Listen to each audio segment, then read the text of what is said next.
know what's worse than a pedophile? A gay person. No, that's not what I said. No.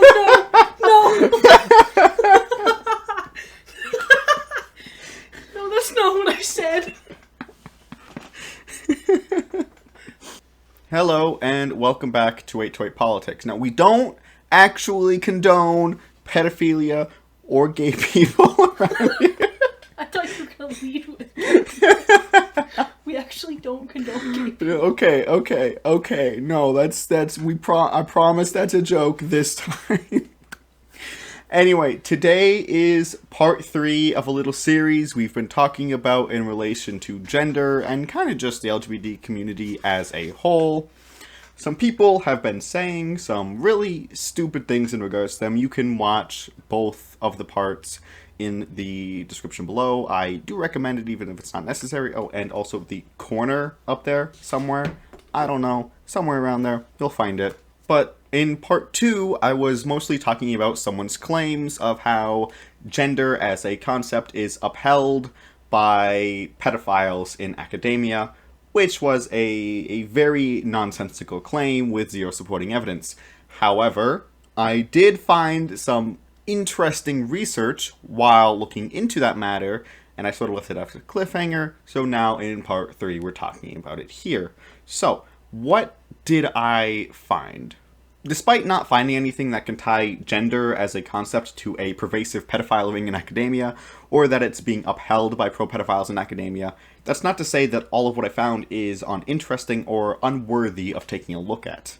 In 2022, back when there was a large fuss, and justifiably so, over one of Florida's many controversial pieces of legislation, the bill colloquially known as Don't Say Gay Bill. Following the passage of this bill, rhetoric online about the LGBT community in relation to pedophilia skyrocketed.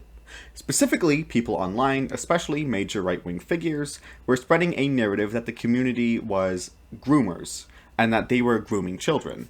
In the month following the bill, this rhetoric increased by over 400%, wherein 66% of impressions were driven by just 10 people. Some of them politicians. And keep in mind, this is a false narrative.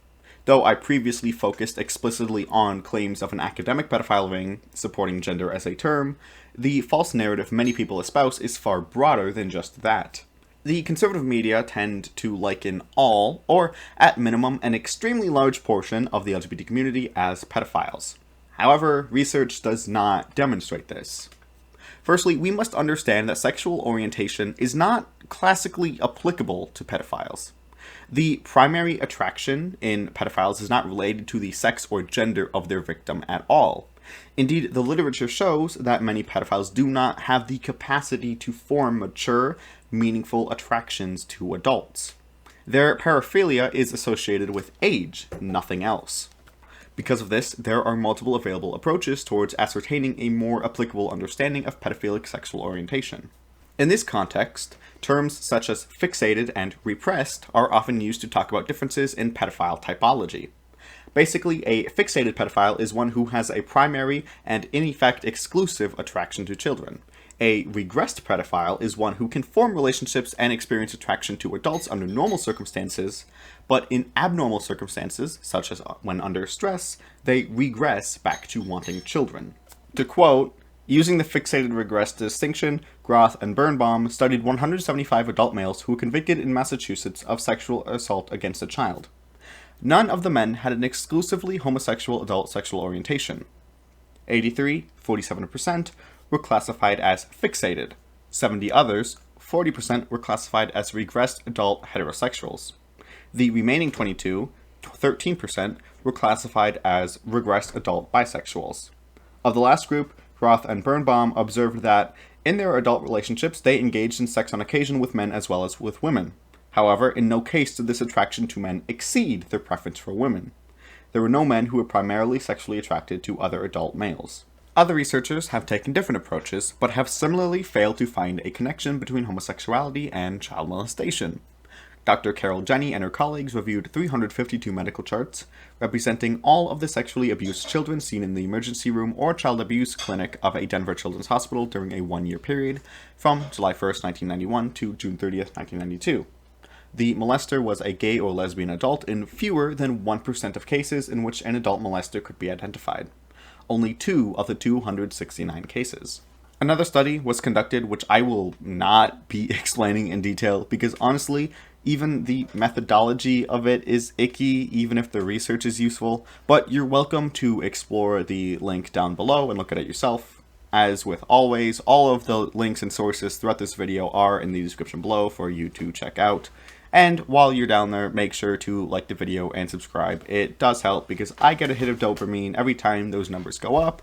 Drastically unlike the research I did here, it was not fun, so I appreciate the help. Regardless, the result was, the researchers found that homosexual males responded no more to male children than heterosexual males responded to female children. That article concludes on the research with this. Reflecting the results of these and other studies, as well as clinical experience, the mainstream view among researchers and professionals who work in the area of child sexual abuse is that homosexual and bisexual men do not pose any special threat to children.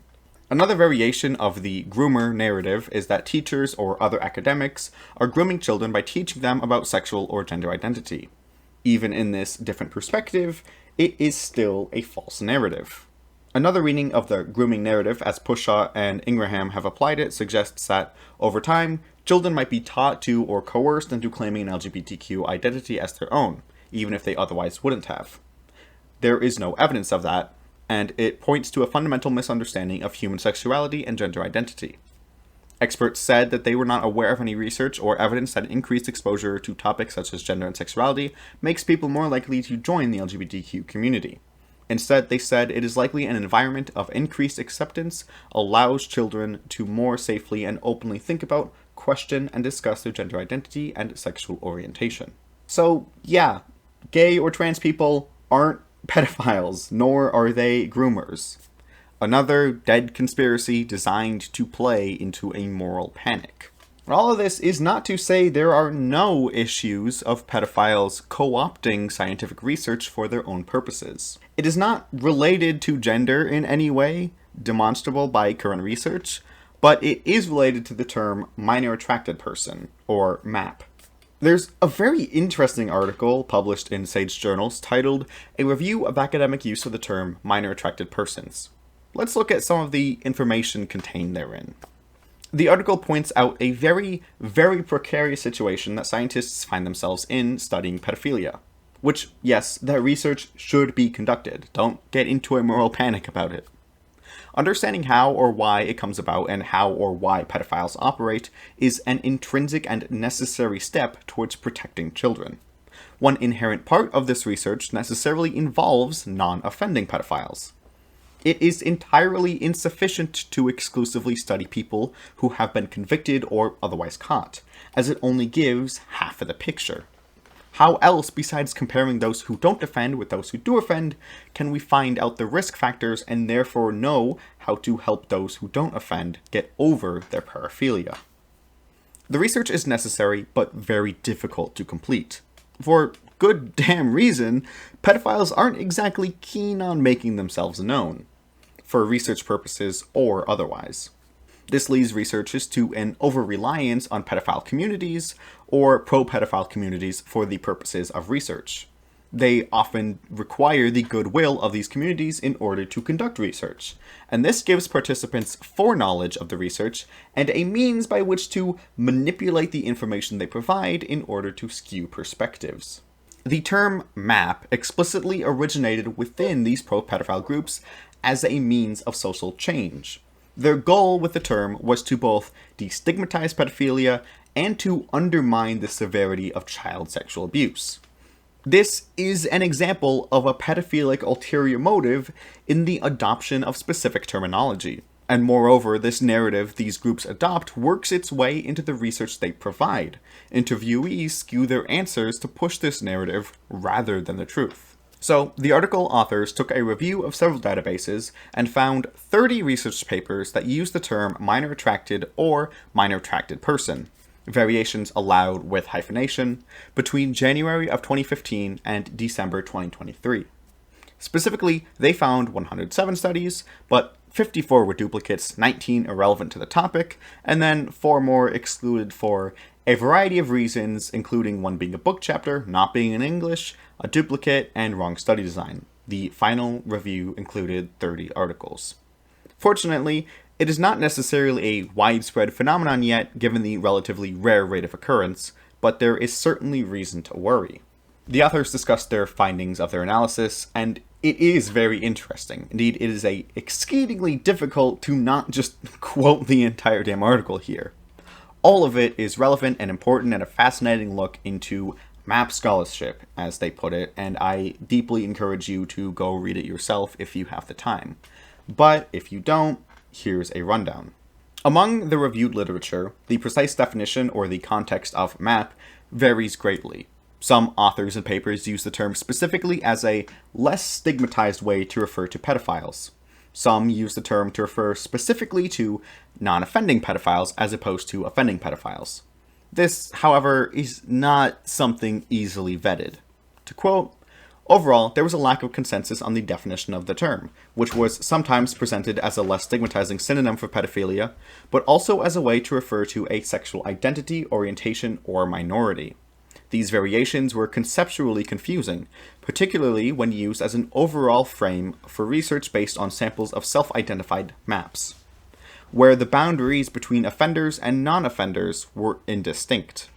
Attempts to recruit non-offending pedophiles for research purposes are confounded by the fact that it is not possible to ascertain whether an individual has or has not offended against a child, a matter about which child sex offenders routinely lie." On the point of destigmatization, the literature was overall supportive of such efforts in a near uncritical manner. To quote again, "The reviewed literature largely agreed that MAPs are an unfairly stigmatized sexual minority. The treatment literature has long recognized the impact of stigma on child sex offenders. For instance, in her work on post-release support for serious child sex offenders, Richards argues that addressing stigma on an individual level helps people form a new identity based on social connection and relationships, which can bring about behavioral changes and ultimately promote desistance from sexually offending. However, the distinction between stigma-informed treatment and social stigma was conflated in the MAPS scholarship, such that clinical recommendations for addressing stigma in treatment contexts were generalized to make the case for broader social and cultural reform. And, however, contrary to claims that stigma is the primary driver of child sexual abuse, institutions and environments that are destigmatized sexual interest in children have been places of rampant sexual abuse and exploitation. At the very least, such counterexamples should temper the confidence of MAPS researchers that reducing the stigmatization of pedophilia will reduce rates of child sexual abuse." Another quirk of the literature was an insidious insinuation of the similarities between MAPS and actually oppressed sexual minorities such as the LGBT community. The majority of the reviewed scholarship supported the notion that being sexually attracted to children was either a sexual orientation in itself or shared striking similarities to one. As the article points out, however, it is unclear that MAPs are a sexual minority in any meaningful sense. A nationally representative survey of almost 2,000 Australian men found that 1 in 6 expressed some sexual interest in children and young people under the age of 18. Which suggests that sexual interest in minors is relatively common among men in the community. This research finds a strong overlap between sexual interest in children and other deviant sexual interests, including bestiality and sadism, which calls into question characterizations of pedophilia as a normative sexual orientation or identity. Indeed, this position is largely perpetrated by the online pedophile communities as a rationale for suggesting that the harm of abuse lies not in the abuse itself, but in the stigma and social beliefs around the abuse. In similar fashion, other notions are that being sexually attracted to children is not in itself sufficient to explain abuse, and that other risk factors must be present, thus serving as a reason to destigmatize the attraction, citing it as discriminatory. If you find yourself agreeing with that explanation, please do us a favor and face the wall. In this study, 1 in 3 men sexually interested in children had committed a child sex offense, online and/or offline, compared to 1 in 25 men who were not sexually interested in children. Hence, the widely held belief that people with a sexual interest in children are a risk to children is rational. Characterizations of this belief as discriminatory trivializes the threat to children posed by pedophilic sexual interest. Alright, this next quote here somewhere is going to be a longer one, but it drives home several of these points.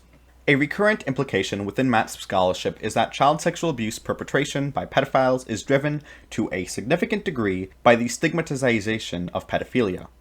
A proportion of child sex offenses were explained in the reviewed papers as the behavior of an oppressed sexual minority denied access to necessary mental health care and driven to abuse children by shame and stigma.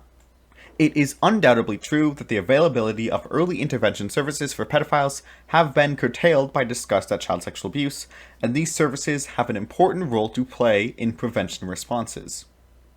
However, the framing of child sex offenses as the acting out of oppressed pedophiles is not only an extraordinarily sympathetic account of sexual violence against children, but it is a poor fit with the forensic record, which has documented the prevalence of premeditated, manipulative grooming and other deliberative patterns of behavior with a systematic focus on overcoming barriers to abuse and enforcing obedience and silence in children. The displacement of responsibility for abuse from those who commit it to those who abjure it is an unusual feature of MAPS scholarship, and it is difficult to find parallel examples in other areas of prevention scholarship. For example, although domestic violence is common, it is a stigmatized behavior. Accordingly, men who experience the impulse to victimize an intimate partner typically keep these feelings secret and experience significant shame. While efforts to prevent violence against women include efforts to engage early with such men, domestic violence prevention does not promote the destigmatization of the impulse to physical or sexual violence. To the contrary, public health and social marketing campaigns have sought to reinforce social norms against the acceptability of domestic violence. The article concludes with a succinct admonishment of the current literature and a grave warning for future researchers. Again, to quote, "As this review has shown, the transposition of the terminology of MAPS from online pedophile networks to the academic community has brought with it a questionable set of commitments, including comparisons between pedophiles and oppressed sexual minorities, and the recommendation that sexual interest in children be destigmatized. Such conclusions do not originate within the academic or scientific literature, but were first formulated by the pro-pedophile advocacy movement, which predates MAPS scholarship by several decades. It should not be a surprise that scholars who source their research participants from such organizations will find their data is skewed towards the agenda of those organizations. However, this likelihood was rarely countenanced in the MAPS scholarship. The findings of this review caution against the unproblematic adoption of the terminology and argumentation of pro-pedophile groups within child sexual abuse scholarship. MAPS research is situated within a longer history of research with undetected pedophiles in the community that, in the absence of critical distance, risks laundering the political agendas of pro-pedophile groups as scientific recommendations. The overwhelming focus on anti-pedophile stigma and shame in the MAPS scholarship may reflect the personal biases of their research subjects and collaborating organizations. Potentially, this includes the common cognitive distortion among child sex abusers, is that the primary harm of sexual abuse to children comes from the stigma that attaches to abuse, rather than the conduct of the abusers. Academic researchers should be very careful to ensure that such distortions are not being introduced and inadvertently amplified in their engagement with self-identified MAPS. Anonymous online surveys distributed to all community members have proven to be an effective way of studying sexual interest and offending against children among undetected offenders without mediation or intervention by pro-pedophile networks. And research into the MAPS phenomenon should consider the broader subcultural dynamics of pro-pedophile movements and their impacts on the individual beliefs, identities, and arguments of pedophiles. And in relation to what I was originally researching when coming across this article, their final paragraph is as follows, which yes, I know it's more quoting. Like I said, it's a great article, you should check it out yourself. Much of the argumentation contained in the MAPS scholarship rested on the assumed similarity between pedophiles and same-sex attraction. We close by emphasizing that these comparisons have been consequential. Controversies over academic use of the term MAPS have had a role to play within right-wing anti-LGBTIQ plus movements, including the claim that LGBTIQ plus people are grooming and sexualizing children. Such despicable accusations have been fueled by the confident assertion of some MAP scholars that pedophiles are queer or otherwise being under the LGBTIQ plus umbrella. The opportunistic right-wing capitalization on such claims illustrates the irresponsibility of academic parallels between pedophilia and same-sexual attraction, which not only undermines and delegitimizes the project of sexual abuse prevention, but it is also feeding into politically extremist rhetoric against LGBTIQ plus people. The narrative of pedophilia being queer is a narrative pushed by pedophiles, for pedophiles, and to the active detriment of everyone else. The LGBT community doesn't accept pedophiles as a sexual minority. No organization supports anything even remotely related to that. And again, if you want proof, you can check the description. And this link actually is from an archive because the original site yelled at me for having an ad blocker. If you want to talk about pedophiles infecting scientific research, don't go blaming one of the many victims of that treachery.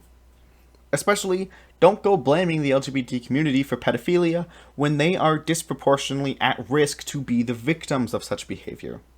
For children ages 13 to 18, nearly half who identified as LGBT reported being forced into sexual activities, compared to 11% of the general population. It is absolutely execrable and intransigent to go around victim blaming, especially in regards to pedophilia.